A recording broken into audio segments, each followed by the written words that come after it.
Episode 16 लड़की कहाँ है। कार्तिक के साथ चीजें इतनी तेजी से घट रही थी कि जैसे उसकी लाइफ रोलर कोस्टर राइड हो गई हो। वो कहते हैं ना, जब इंसान के सर पर पड़ती है तो ये समझना मुश्किल हो जाता है कि क्या सही है और क्या गलत। बिल्कुल यही बात कार्तिक के साथ हो रही थी।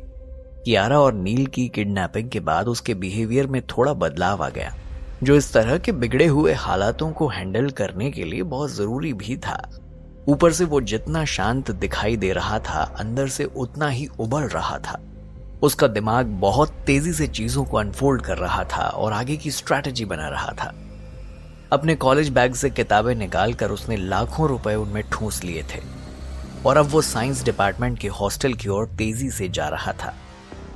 रात का समय था, चारों तरफ अंधेरा और सर्दी की रात होने की वजह से सन्नाटा भी था। साइंस हॉस्टल में पहुंचकर कार्तिक तेजी से सीढ़ियां चढ़कर दूसरे फ्लोर पर गया और एक कमरे के आगे जाकर उसने दरवाजे पर नॉक किया। दरवाजा नहीं खुलने पर उसने फिर से नॉक किया। इस बार भी जब कोई जवाब नहीं आया, तीसरी बार कार्तिक ने दरवाजे को जोर से धक्का दे दिया। दरवाजा खुलते ही शराब, सिगरेट की बदबू और भभका उसकी नाक में भर गया। कमरे के अंदर अंधेरा था और कमरे के अंदर धुआं भरा हुआ था। भभका इतनी तेज था कि कार्तिक एकदम पीछे हट गया। कुछ पल में कार्तिक की आंखें उस अंधेरे को चीर कर देखने लगी। कमरे के कोने में एक लड़का चेयर पर बैठा है। उसके आगे टेबल पर 3-4 लैपटॉप रखे थे। आसपास वायर्स का जंगल सा फैला हुआ था। कुछ अलग अलग तरीके के मॉनिटर्स और डिजिटल कीबोर्ड्स भी रखे हुए थे। उलझे हुए कर्ली बाल वाला वो लड़का बहुत तेजी से उन कीबोर्ड्स पर उंगलियां चला रहा था। मुंह में सिगरेट दबी हुई थी। आसपास बाहर से डिलीवर किए हुए डब्बों में खाना इस तरह फैला हुआ था कि जैसे किसी आदमी ने नहीं, जानवर ने खाया हो। ये था आदित्य, कॉलेज का सबसे बड़ा कंप्यूटर जीनियस। किसी भी बड़े से बड़े डिजिटल सिस्टम को हैक करना उसके लिए मिनटों का काम था। वो बहुत कम बोलता था, कमरे के बाहर भी बहुत कम दिखाई देता था। गिनती की क्लास अटेंड करता था और अपने काम से काम रखता था। पर वो अपने आइसोलेशन से इतना प्यार करता था कि अगर उसमें कोई खलल डाले तो वो खुद के पैर पर कुल्हाड़ी मारने से कम नहीं। उसके कानों में ईयरबड्स लगे हुए थे, इसलिए उसे पता भी नहीं चला कि कार्तिक कमरे में आकर उसके पीछे खड़ा है। कार्तिक ने रूम में घुसने के बाद उसके कंधे पर हाथ रखा और उसको एहसास हुआ कि कोई कमरे में है। उसने आंख उठाकर अपने मोटे चश्मे के पीछे देखा। फिर उसने तेजी से कार्तिक का हाथ झटका और चिढ़कर बोला, तुम यहां अंदर कहां घुसे चले आए हो? कार्तिक ने उसकी टेबल पर रखे कागज पर नील का नंबर लिखा और कहा, मुझे जल्द से जल्द इस नंबर की लोकेशन चाहिए। आदित्य सरकास्टिक स्माइल देते हुए बोला, भाई मैं तेरे बाप का नौकर हो गया जो तू हुक्म देगा और मैं जी सरकार कहकर शुरू हो जाऊंगा? तू देख नहीं रहा मैं अपना काम कर रहा हूं। कार्तिक को बहुत अच्छे से पता था कि वो बहुत ही जिद्दी और अड़ियल किस्म का लड़का है, पर साथ साथ उसने ये भी सुन रखा था कि आदित्य को नए नए गैजेट्स खरीदने के लिए पैसे की बहुत जरूरत रहती है। ये याद कर कार्तिक ने आदित्य की टेबल पर 10,000 रुपए रखे और कहा, अब तो करोगे? आदित्य ने हैरानी से कार्तिक की तरफ देखा और कहा, आजकल तेरी बड़ी चर्चा है कॉलेज में, सुना है तेरे पास कहीं से बड़े नोट शोट आ गए, चक्कर क्या है बॉस? कार्तिक ने इस बात का उसे कोई जवाब नहीं दिया, बल्कि 10,000 रुपए की एक और गड्डी निकालकर टेबल पर रख दी। ये देख कार्तिक की आंखें बड़ी हो गई। उसने सीटी मारी और मुस्कुराकर कहा, तू तो बड़ा डेस्परेट लग रहा है यार।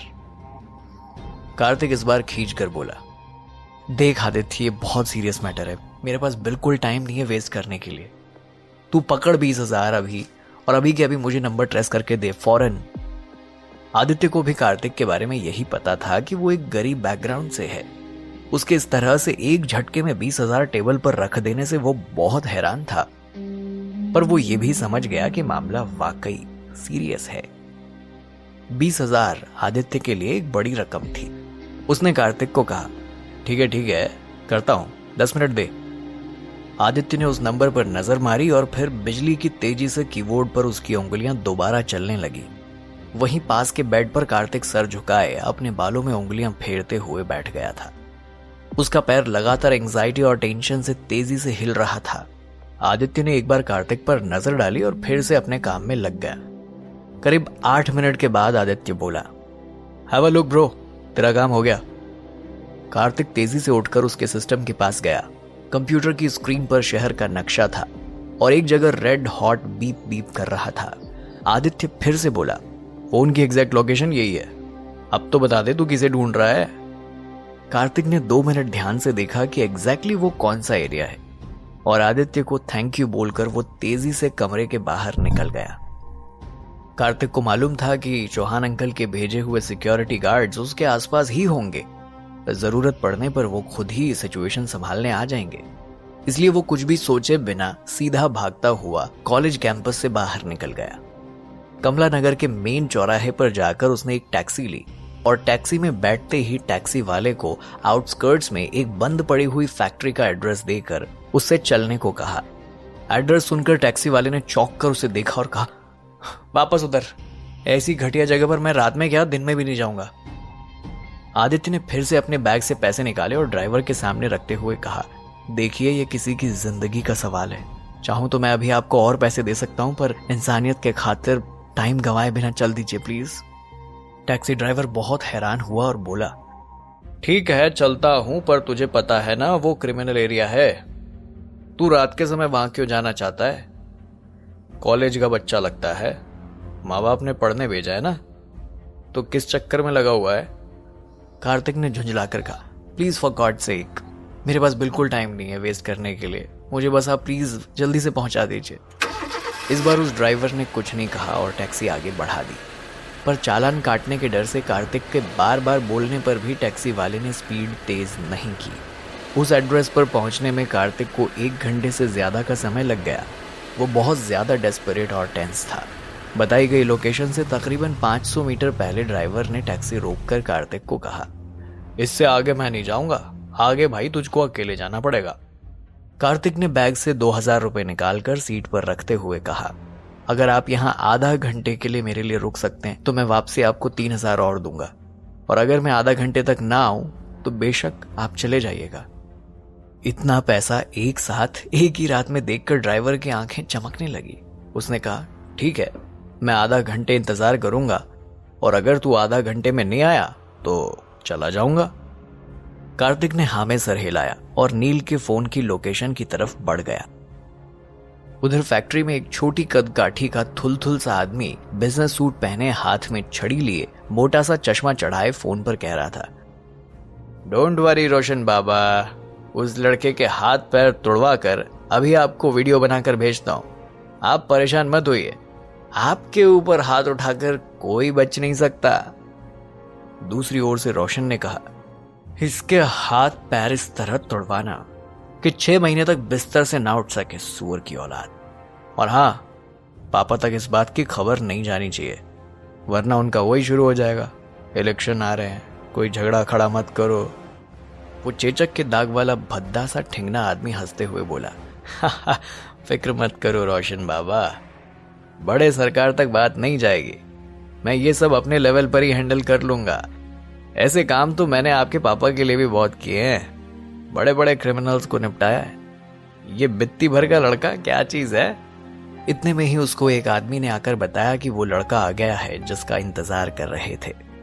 रोशन का फोन रखते हुए उस ठिंगने आदमी ने कहा, बाबा वीडियो भेजता हूं आपको, आपका एंटरटेनमेंट हो जाएगा, बस 10 मिनट रुकिए। उसके बाद अपने उस चमचे से वो आदमी बोला, तबीयत से स्वागत करो उस हीरो का और लेकर आओ यहां घसीटते हुए, देखो तो कौन है भला।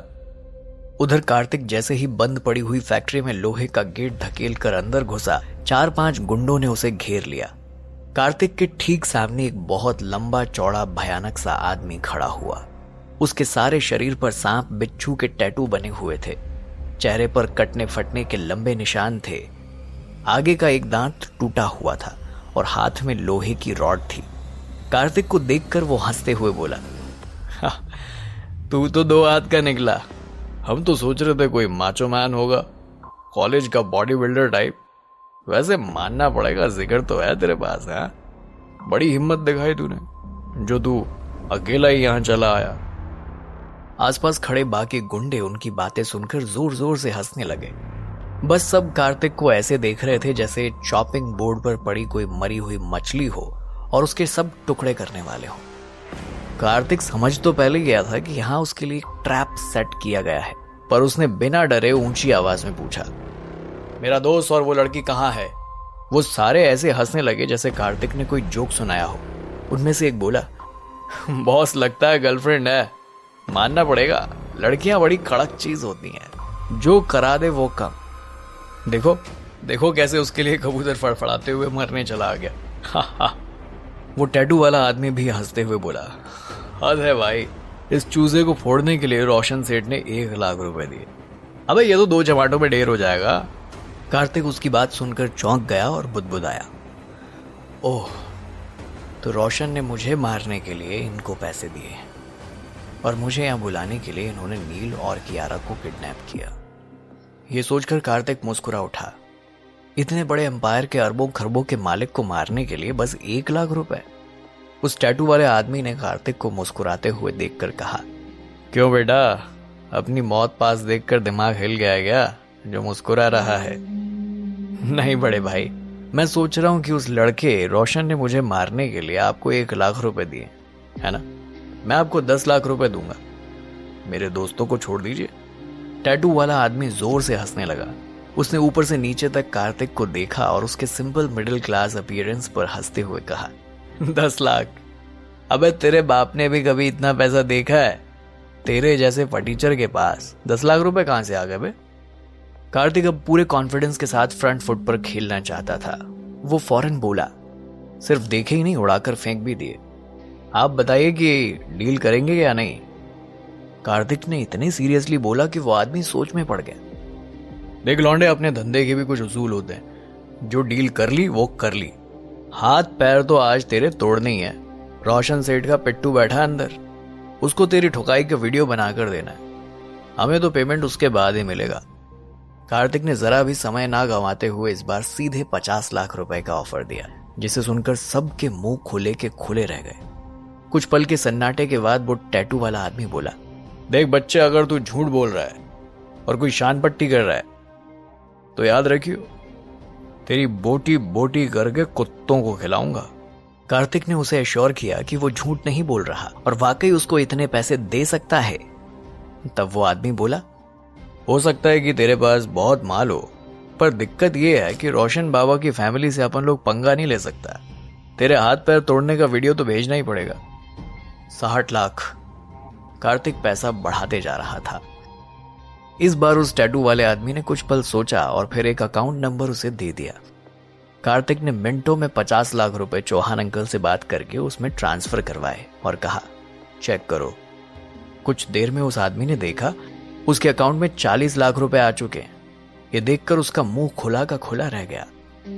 कार्तिक ने कहा, ये जो कोई भी अंदर बैठा है मेरे बदले उसकी ठुकाई करो और वीडियो बनाकर उसे रोशन सेठ को भेजो और मेरे दोस्त को मेरे हवाले करो।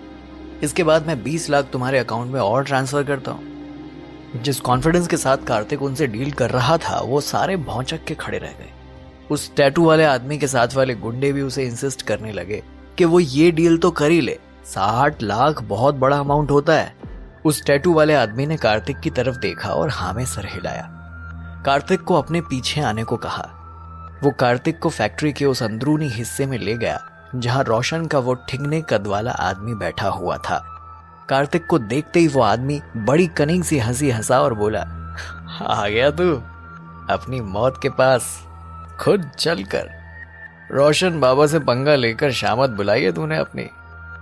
कार्तिक ने उसे घूरते हुए कहा, शामत किसने बुलाई है वो तो तुझे अभी पता चलेगा, रोशन के चमचे। वो आदमी अपने भद्दे पान के लगे हुए दांत दिखाते हुए बोला, भाई वाह, मजा आ गया। छोकरे तेरे गुर्दे की तारीफ करनी पड़ेगी। मौत के मुंह में खड़ा है और फिर भी इतनी जुबान निकल रही है तेरी। उस ठिगने आदमी ने टैटू वाले आदमी की तरफ देखा और इशारा किया, तोड़ो साले के हाथ पैर। उसके कहने पर कोई भी अपनी जगह से हिला नहीं। वो हैरानी से बोला, बहरे हो गए हो क्या सबके सब? मैंने कहा तोड़ो इस कुत्ते के हाथ पैर। इस बार जब कोई अपनी जगह से नहीं हिला तो उस ठिगने आदमी के चेहरे के एक्सप्रेशन बदल गए। वो समझ गया कि कुछ तो गड़बड़ है। वो तीसरी बार कुछ कहता इससे पहले ही वहां खड़े हुए सारे गुंडे उस पर टूट पड़े और लात घूंसों से उसकी पिटाई करने लगे। 5 मिनट तक यही सब चलता रहा। तब जाकर कार्तिक ने उन्हें रोका। अब वो ठिंगना आदमी जमीन पर खून से लथपथ पड़ा हुआ दर्द से चीख रहा था। उसे देखकर कार्तिक उस टैटू वाले आदमी से बोला, अब इसी के फोन से वीडियो बनाओ और इसके बाप रोशन को भेज दो और ये बताओ कि मेरे दोस्त कहाँ हैं। उस टैटू वाले ने कमरे के अंधेरे कोने की ओर इशारा किया तो कार्तिक ने देखा कि कोने में नील बेहाल जमीन पर पड़ा है। उसके हाथ पैर रस्सी से बंधे हैं और मुंह पर टेप लगी हुई है। कार्तिक भागता हुआ उसके पास गया और उसके हाथ पैर खोलकर उसके मुंह से टेप हटा लिया। नील के शरीर पर बिल्कुल हरकत नहीं हो रही थी। कार्तिक घबराकर टैटू वाले आदमी की तरफ देखने लगा तो वो आदमी बोला, बेहोश है, बस आ जाएगा थोड़ी देर में होश। ये सुन कार्तिक ने गहरी सांस ली और पूछा कि इसके साथ की वो लड़की कहाँ है। टैटू वाले आदमी ने कहा, कौन सी लड़की? हमने तो बस इस लड़के को उठाया था। ये सुन कार्तिक के पैरों के नीचे से जमीन खिसक गई। वो तेजी से चलता हुआ उस टैटू वाले आदमी के पास आया और उसका गिरेबान पकड़कर जोर से चीखते हुए बोला, सीधे सीधे बता वो लड़की कहाँ है। वो कार्तिक को पीछे धक्का देते हुए बोला, अबे पागल हो गया क्या बे? हम तो बस तुझे छेड़ रहे थे। इस गुट्टे आदमी ने हमें इस लड़के को उठाने के पैसे दिए थे और ये अकेला ही था। कार्तिक को इस वक्त उसकी ये बात पर यकीन नहीं हो रहा था। वो भौंचक्का रह गया। उसने मन ही मन में सोचा, अगर नील इनके पास है तो कियारा कहाँ गई? क्या हुआ उसके साथ?